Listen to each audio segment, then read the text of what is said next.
没有想到呀，俄罗斯到现在还是防着我国的。以前呢，虽然有这样的想法，但是呢，却没有证据。可是最近呢，我们发现他们有一样东西啊，这个东西呢，可以称得上宝贝了。我国呢，已经对这件东西垂涎了很多年了啊。不过他们居然宁可把这个东西报废，拆成一个废品，也不愿意卖给我们。那么为什么他们要这么做呢？这个宝贝又是什么呢？接下来就给大家解答一下这个问题啊。我国垂涎已久的宝贝就是这个台风级的核潜艇。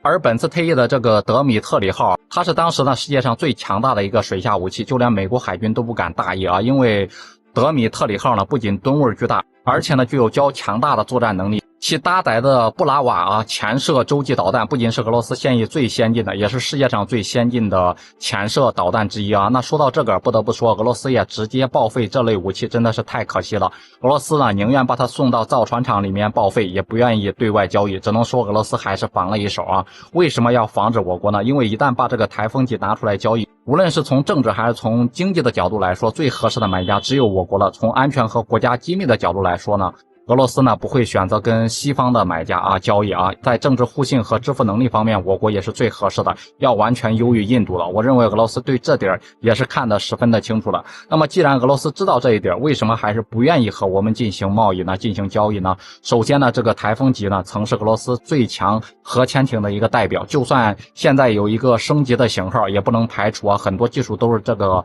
台风级衍生出来的啊，一旦出售就有绝密泄露的一个风险。那即使呢出售给我国，俄罗斯也是承担不起的。其次就是以前俄罗斯呢向我国出售什么苏27、苏30战机之后呢，都被我们给消化了，生产出我们自己的歼11、歼16等战斗机啊，而且现在它的战斗力呢都是要高于同行的。再将现代级的驱逐舰出售给我国之后呢，我国也对其进行了一个深入的研究。如今我国最强的驱逐舰055呢，不仅无人能及，而且被公认为是世界上最强的。那鉴于此呢，俄罗斯当然不敢再向我国出售了，因为我国的反向复制能力确实是太强了。不过就算是我们买不到台风级啊，以我们目前的一个科研能力，相信用不了多久呢，就能研究出世界级的一个核潜艇。